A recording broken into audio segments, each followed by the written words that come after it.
unfortunately bahita bebemzi ba Africa abamwe kake bajenda bari kuza bungereza kureba the former colonial master icyari kugamba. United States of America colonizing abungereza, so it is with a great impetus okugira recognizing ahabwo kuba America from a colonized state to the superpower it is today. Think manyabwo nchi Africa has either failed or refused or suffers from a strong inability to copy the American example and paste it in Africa. Abwo ku America bakajikolonizinga turi kureba emyaka myingi hati niyo superpower. Africa as a continent apart from Ethiopia and another single country bo batarabire colonized kandi nabo tubari very superior to other colonized countries muri Africa munonga konka Africa harakeshongoro nikagira ngu abacyara someone was singing abacyara ekitubonyabonya butayiga. Abacyara mbo kibabonyabonya butayiga. I don't know whether it is their refusal to understand or to learn, or they have a certain inability, a syndrome that makes them fail to comprehend serious issues. And I think it is the problem of Africa. President Yoweri Kaguta Museveni wa Uganda na wabira ryo muri America bamwesire. President wa America Joseph Robinette Biden Jr. abira mwesire, among other African statesmen.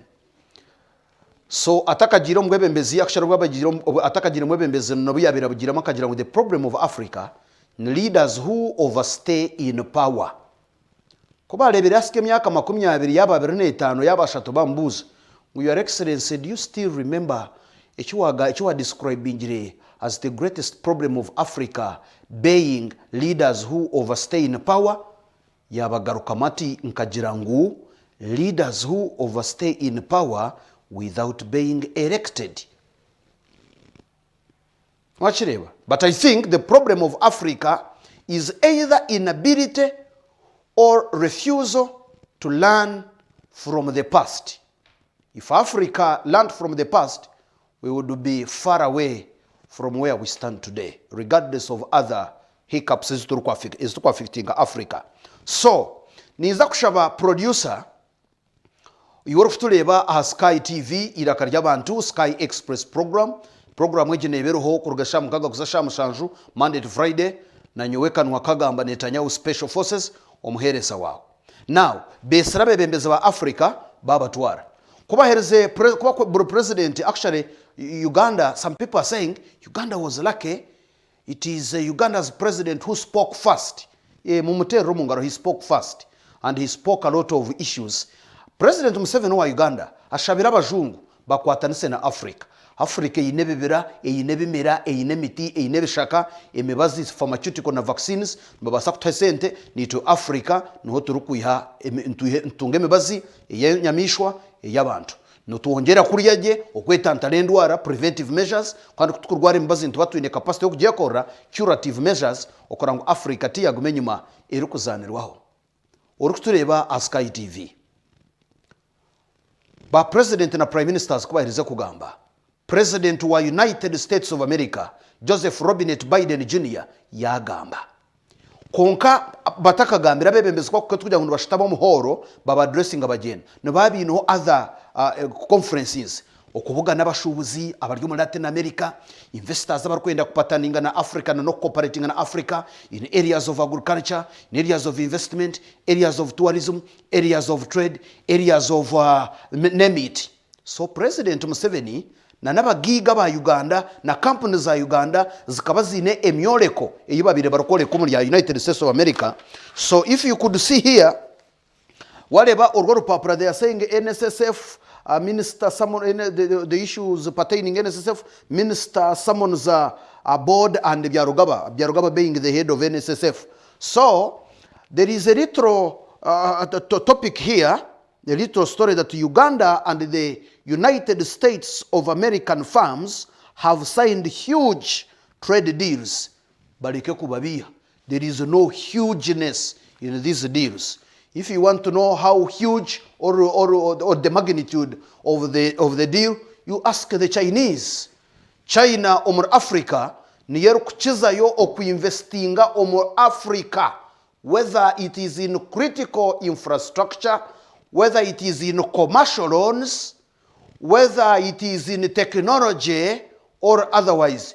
China ne topinga United States of America and the European Union funding combined over Africa. So that Uganda and United States of American firms, the companies, have signed a huge trade deal.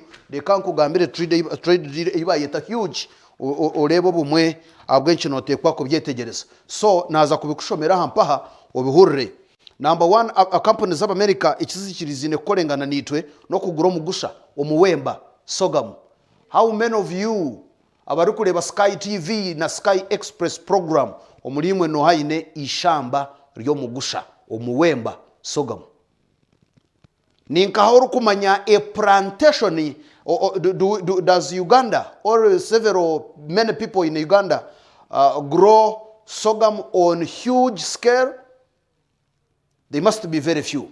America nibaza kugura omugusha gwa Uganda. Tebarukuza kukomaho bangira ngo nibaza kugumiza mu dizi America nibaza kugura omwane. Mwe bari kugura omwane. Nibaza kugura omwane gwa Uganda. So at the summit, which closed on Sunday at the Renaissance Hotel, and non-state firms did not only secure investment collaborations, but also more of their products will find their way into the United States of American market. For instance, Uganda's grain sector signed a trade agreement with an Ohio-based company owned by the Somali American.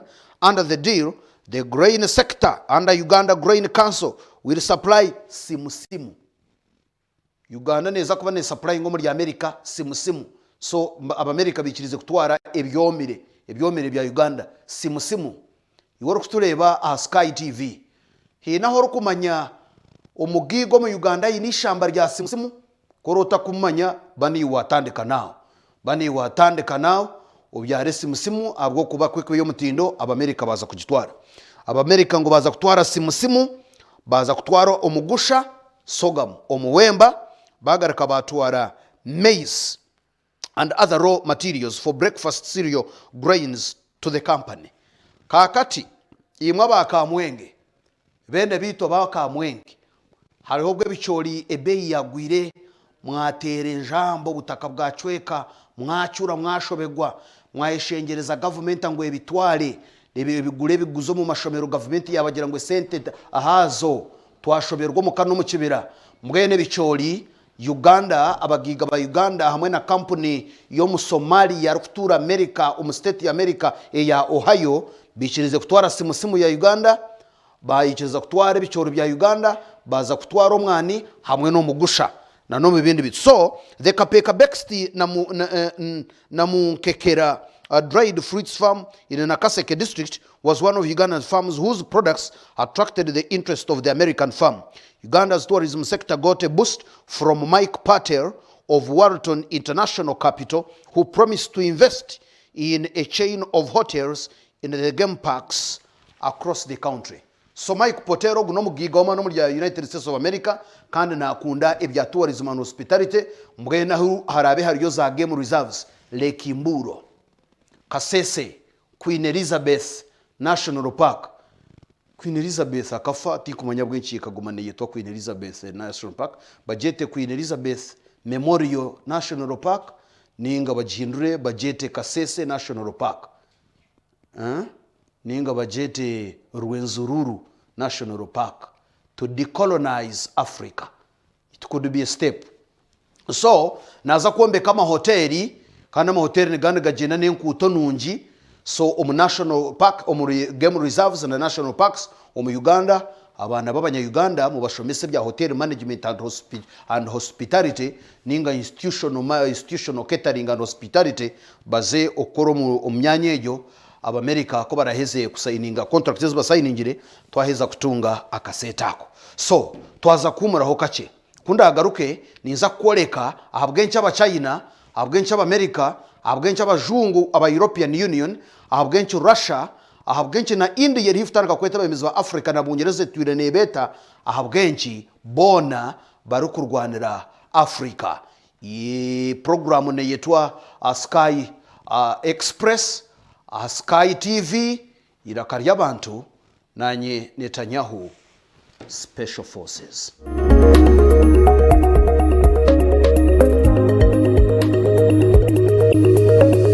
Sky TV irakarya abantu.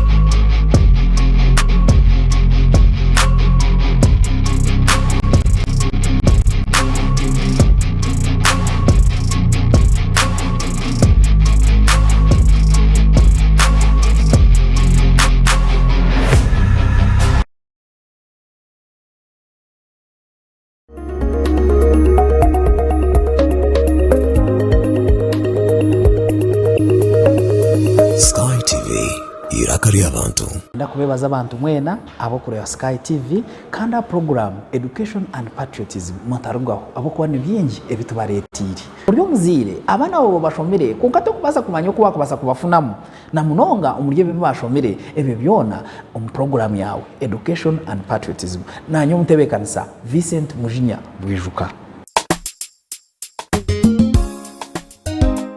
Nimbakira Sky TV kandi ninjereba munonga ahabwa program zayo nungi nkebyo bhangwa ebyamagara n'izindi nyingi munonga kandi ninyongera kubeshitya tendware cyerho ya COVID-19 kandi nimbashaba ko nabo mungaro kujwara masks zanyu. I call upon all the Ugandans in Lyantonde, Chirihura, Kazo and the rest to keep watching Sky Television because of its nice programs. Thank you. Happy Christmas and a happy New Year 2023. May God bless you.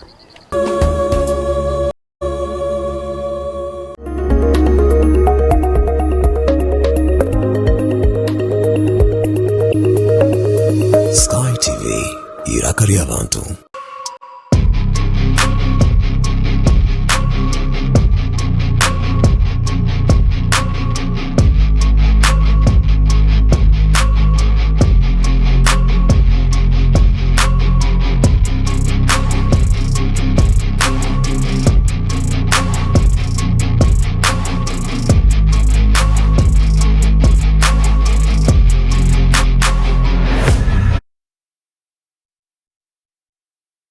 Sky TV irakarya abantu. Sky Express program na Netanyahu Special Forces shamukaga okutashamushanju zaba 35 ezataguka harshamukaga kandi wabare kutureba hona aholi ninyenda kumanyisa ngu Sky TV irakarya abantu turiyo muri Kabateri ni building omulimbarara akandi umwene koguma no tureba one day like I told you program ojera kufutandika President Museveni ino bwaza kwa addressing ihanga akagira ati fellow countrymen and countrywomen, I have been told that you are watching me although me I'm not seeing you. So now you who is seeing me mtwedangu mutwereze business zanyu because you are seeing us. So give us the business. When you give us the business, all other people who are watching us like you are doing will know where your business is and they will come to where your business is. Mbwenu noza kututerera hari notu mushanju ina 85 makumyana ndagaruke na bejo niza kujimara yone ya marketing and sales banzo handike heso. So one of the reasons echumurebire president wa United States of America yayetabe bembezi ba Africa. Number 1 no rivalry, competition ahagati.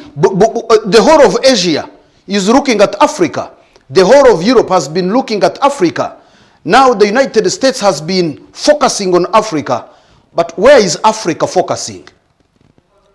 If Russia is focusing on Africa, Asia is focusing on Africa, European Union is focusing on Africa, the States is focusing on Africa, where is Africa focusing? Chechibuzo ni kinshasha munonga. Every time I go to bed, I ask myself that question, and I lack even an iota of an answer to that question, and it keeps irritating me. If all other big nations are focusing on us, where is the focus? Last time I had the president of this country, where is the center of gravity of Africa? There is no center of gravity of Africa. We were robbed of that gravity, and we keep going to where the thieves that took the gravity to beseech. So, ninyendo chumanye iworo kutuleba a Sky Television, Sky Express program eji, ngo omu mwaka gwa 2017 in 2017 omu Africa yona habire hachiremu company za China eza government zale salama tajo mu Africa company omutwaro gumwe inaho rukumanya so many companies z'abangereza omu Africa ninche compared to eza China. Omu 2018 urukutureba Sky TV mu Sky Express program, China niyebire nekizayo okubanja Africa at 40%. Ibanja ry'amahanga ga Africa gona wagagita kagira ngo no hari kubabanja munonga ni People's Republic of China, Beijing ansi y'obutwale bwa Xi Jinping. 40% of the African debt China ni yeru kwende sente zo mpa. So remember, Africa is the richest continent by natural resources. Konka 40% nutukora ba China ne sente zabo nubazenda mu amagoba. Ninyenda kusima umulingo go mutano owabiro president uyanga ya Tanzania, Dr. John Pombe Bulldozer Magufuli, owasharizemu contract y'aba China ibabiri basayiningire no wabiro president wa Tanzania Jakaya Kikwete iruko bahereza emyaka 9 ya lease, uninterrupted lease y'emyaka 9, kandi ko baraheze kubombekera ibara kubombekera babe nibo bamaza kubishoroza for the first 30 years. John Pombe Magufuli, may your soul rest in eternal peace. Endaganeja akagishazamu yagira ngo endagano nkejo nibasa kusayiningwa only umuntu yabasinziri. How long did he stay? He's no more, and we shall live to remember his commitment towards decolonizing Africa. Webari kutureba a Sky TV, Sky Express program ndi Netanyahu Special Forces. So esente za Europe omwaka gwa 2022 go gutorimu omukwezi kwa kabiri aba European Union kubarebere ngo China kayaza munongo mu itaka ryitu, we Africans abajungu n'abandi bagamba twitaka itaka ryabo ogwe no haya oryo nazo mu itaka ryitu where our interests lie bakarangirira kandi bakigamba butunu nkeduramu ya muguta batugira ngo bo baleta 171 billion US dollars specifically to counter China or Africa. So it means we have literally turned into some other people's land, some other people's interests. Okujirangu, they are fighting for us. So someone can say there could be a neo, meaning new scramble, but not partition of Africa once again. Wale abajungu hata nabagirangu China yaturumba umura Africa katutoho buhumbi igana shanjana kamwe to counter China. Do you hear them say tutoho buhumbi mwe to uplift Africa from the low income country to middle or lower middle or middle or upper middle? Do you ever hear them say that? No. They are coming to Africa to counter China, not to uplift Africa. They are coming to counter China. So producer, ndetera aba Sky TV Sky Express program alebe how Europeans are scrambling for Africa against, as a countermeasure against China. The European Union rivalry.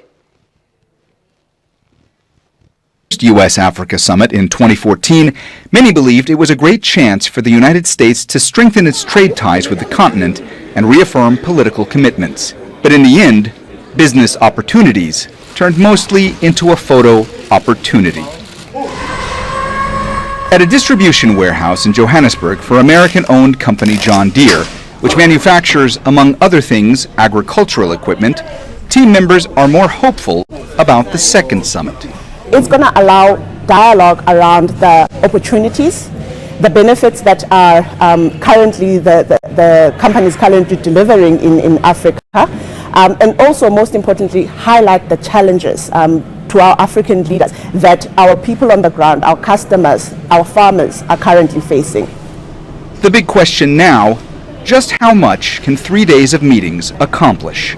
According to the U.S. State Department, South Africa is America's biggest trade partner on the continent, with goods worth $21 billion exchanged last year. Economists here are optimistic about the potential of strengthening that relationship during the summit. They say the market here is ready for more trade with the U.S., but they also warn that South Africa will have to tread carefully. That's due mostly to China and to a lesser degree Russia, at a time of great geopolitical tensions between those countries and the United States. As part of BRICS, a grouping of the major emerging economies of Brazil, Russia, India, China, and South Africa, the South African government would not want to alienate either Beijing or Moscow, as it seeks even warmer ties with Washington. International relations professor Gilbert Kadiagala says during this summit, China will most definitely be the elephant in the room. China has made a lot of inroads in Africa, particularly in infrastructure and engaging with a lot of African countries. China is Africa's largest two-way trading partner. In 2021, that value of trade hit $254 billion. And while U.S. President Joe Biden's administration is concerned about China's growing footprint in Africa, American officials continue to insist African nations should not be forced to pick sides. The United States will not dictate Africa's choices. Neither should anyone else. The right to make these choices belongs to Africans, and Africans alone. A diplomatic tightrope to be sure, but one the U.S. hopes can be navigated successfully. Mohammed Jamjoom, Al Jazeera, Johannesburg.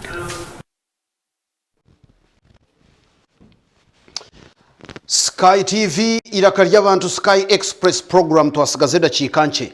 So the European Union, the United States of America are coming to Africa to counter China. So kat hoping that such investments niza kuyamba to uplift Africa turugo mu bworo tureke kumanywa as a continent of diseases, civil wars, a famine, high levels of illiteracy nitutuze omumbera enungi orukutuleba a Sky TV agent Sky Express program kandi nyowendi Netanyahu Special Forces. Now, one of the reasons the United States of American President Joseph Robinette Biden Jr. akozinjire the US Africa Summit number 1 no kugira ngu abafrika hino kuba hindukire munonga bakaleba side ya China bakaleba muri Asia kandi America ogwekwatanise na nyinayo United Kingdom aribo barufuteka teka ngo bine influence ahabwa the colonial past. Urukutuleba a Sky TV Sky Express program ninyenda kumanyisa ngo hariho opor yarigire kukorwa okubuza abantu ba Africa imwe n'umushemerwa muta mwabana mudiringa na America, mwabana mudiringa na the colonial master Bungereza, mwana mudiringa na China, ninga mwana mudiringa na Russia. To their dismay, to the colonizers' dismay, aba Africa niba preferringa okolengana munonga kuchizaganda mahanga na China. Number 2, batamu United States of America. Number 3, batamu Russia. And Bungereza, the colonizer, is after Russia. So nichoreka ngu the colonial past is beginning to fade out. Then Africa rukwenda kuba non-aligned okuchira yabanenda politically and otherwise. Then yabanetaga obuyambi ebutunge bilaterally ninga in unison with African Union baba nebo baza kulobinga. Therefore, baba ne bakole mboreka ngo bakunda kolengana na China na habwenchi. Nabwo kugira ngo governmenta nyingi z'amahanga ga Africa nizikunda loan za China ahabwo kuba loan ya China terukwizaho the red tape eroho bukwakurizo apana waba noyenda loan ya China noyenda billion zinga nitwetaga n'ubuhumbi bunga nitwetaga obuhumbi 50 numbasa kufita mambago bagarukwingana gate na gati yego numuza kusimba ki tuza kusimba y'amashuta for example amashuta ga Uganda omu Albertine region amashuta go mwine dateru kugakwataho kubugarabe nigingana nagakushora ryari yego esentezi yo China tekwetaga na kubuza numuza gukora muta level yanyu yo kurwana shoboshoma kuzene ingana ki ubwebembeze burubuta abakuza kuzomanaging abakarondwa democratically konkale enshonga zobugabe bw'abantu zo zirista enshonga ya LGBTQ homosexuals katwahulire ngumutumu cyo kigamba hoki ebyo China hakuna China teine dozi bukwakurizobwe mpaho inkezo mu Ngereza ningezo America twaza kwaka sente kitu konka banzo ije turebe abona ba America twakwe sente zitu konka ije turebe ati warahuriye cyo bakweta LGBTQ oti otebisi yagebyo tutwo byikirizo wita okay twetero ndijo wasigaho boshuta bintu tuza gukora so biba biringwa because sente America zirobo kwakurizo number 1 bwa democracy number 2 bwa freedom number 3 human rights number 4 LGBTQ ebisiyaga nebitingwa ki nibenda kureba are you in line are you at par with the omuntu ari kuza kwereza sente derabone kwere sente eza China niziza ziri nko kuziri wano ikiriza kuziryo ziriye kuzira kuzo mu maraka China neza kutware ki wasingire so producer yoreko muntu kutuleba a Sky TV Sky Express program arebe the question of loans okwaba Africa barukunda loans za China ahubwo butabakurasaho lectures abya human rights nebindi vis-a-vis United States of America and the entirety of the West. Then there's the matter of the loans themselves. While the EU is very generous with the loans and grants they give to Africa, they're pretty complicated in the way in which they're given. As far as many countries in Africa are concerned, the money comes with red tape and lectures on human rights. What the EU sees as good governance, the African nations might regard as bureaucracy. Now compare this with China, whose no strings attached policy for loans and grants made them more easily accessible to African regimes that are shunned by the West due to human rights violations. The leaders, some of whom are dictators, can simply accept these loans with no accountability required in return. So they do, and then establish greater trade relations. That's how you end up with this, a Chinese trade takeover of Africa.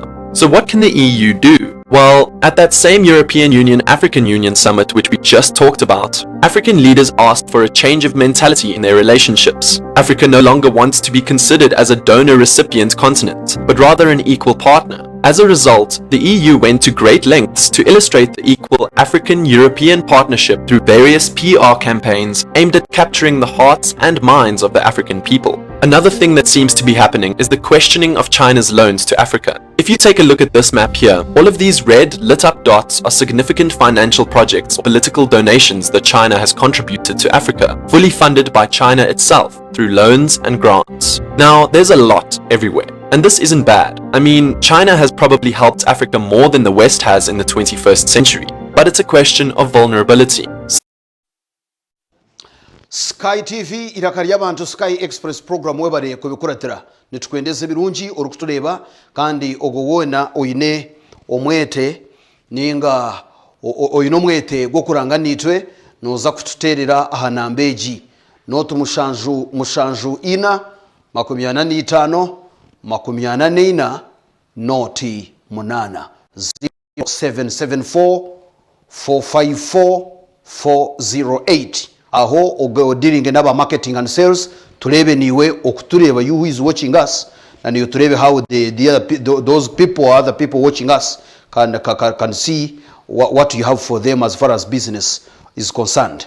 So abebembezi ba Africa tubarukwenda biragiro by'abajungu twaza kwereza sentezi konka basibabu wakwasira babiri baryo mu kwekarakaso bale kure twaza kwereza ka sentaka nobugabe bw'amanto kwesharinga twaza kwereza ka sentaka omushija yakunda omushija mugenzi we mubaleke batungo bushwere bwabo burukwera abwo kuba nobugabe bwabo nuko barukucenda kandi bimwikirize bayina no kutayo mashomero go kubishomesezaho mu byikirize tikiri kubasika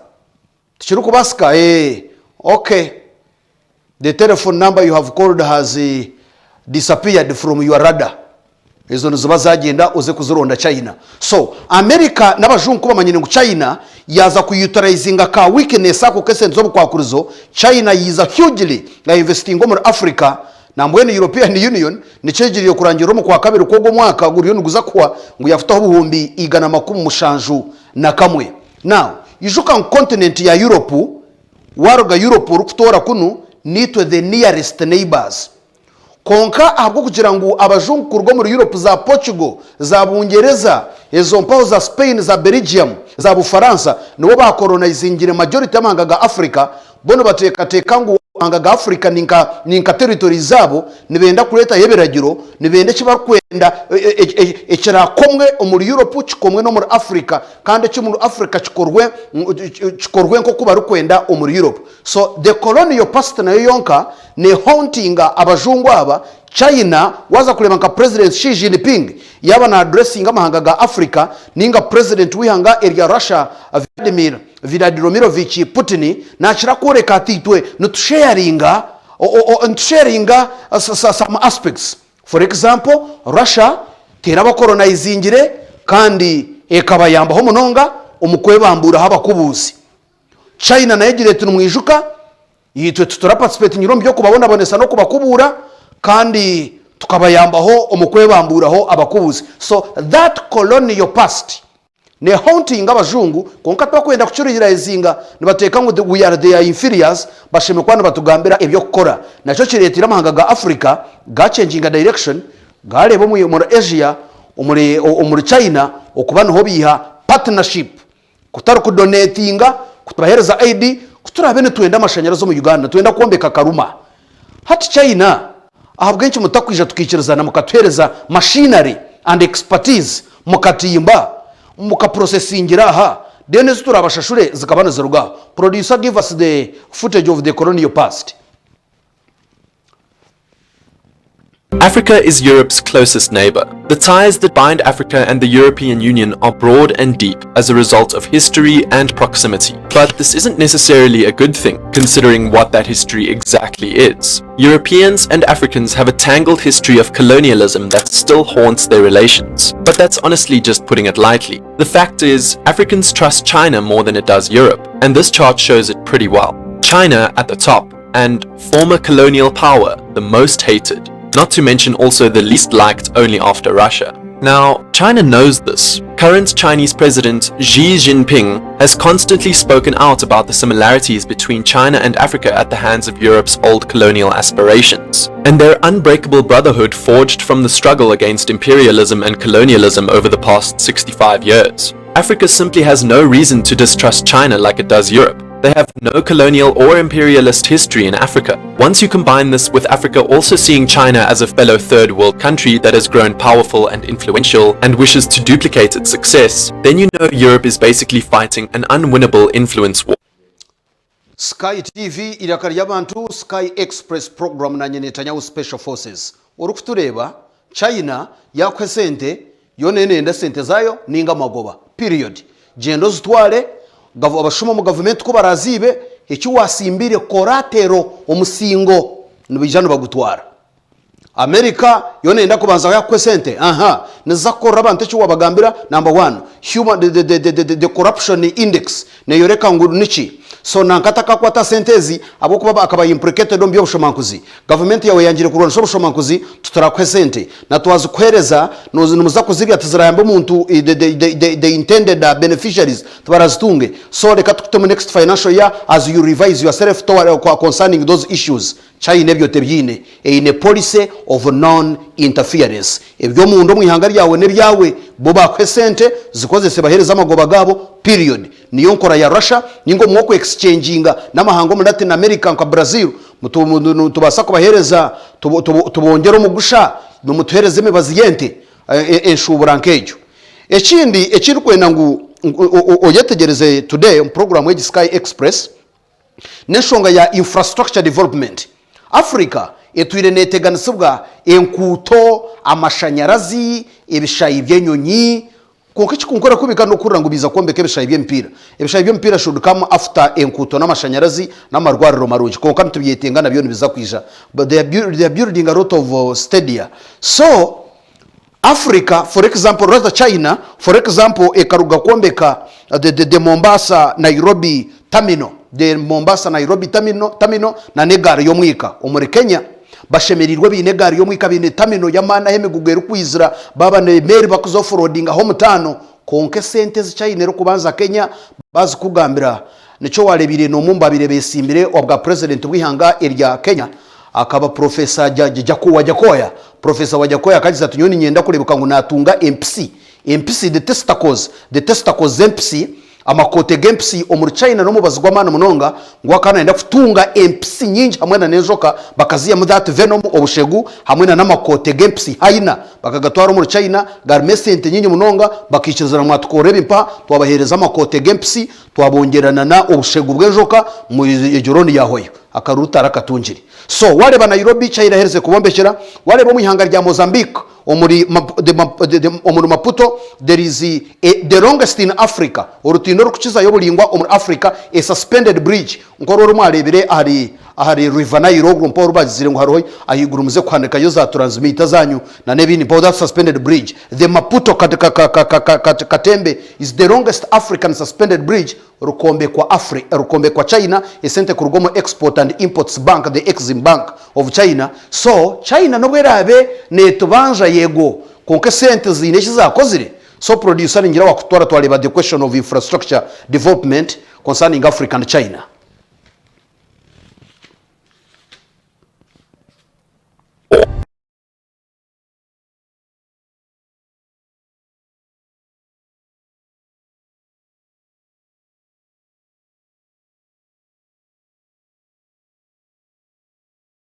This is the Maputo Katembe Bridge, the longest suspended bridge in Africa. It was built by a Chinese company, while most of the funding came from the Chinese Exim Bank, a state-owned bank. And this is the Mombasa terminal, part of the Chinese-built Mombasa-Nairobi railway system that paved the way for Kenya's economic rebirth.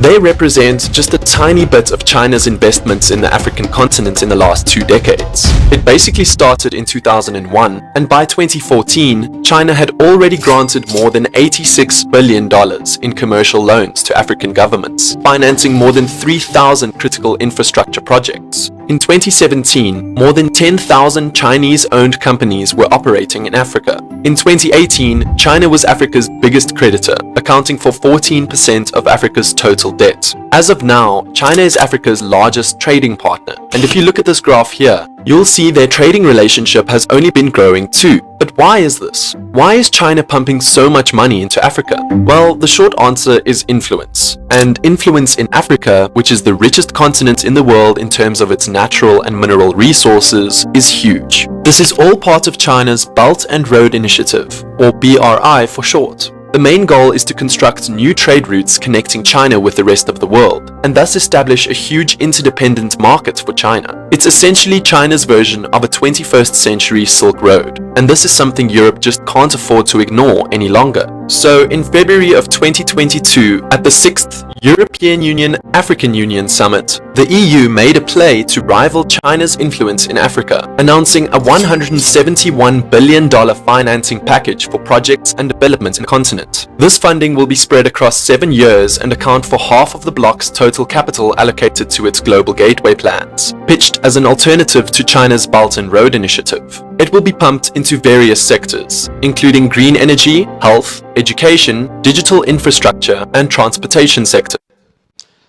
Sky TV iraka y'abantu ejini Sky Express program yatandika shamukaga hati nindeba habarayo ahinga nabusha zikabasha musanju Africa nukweryo neba exploited by the super power nations, China in Asia, Russia in Europe, the European Union itself, and the United States of America.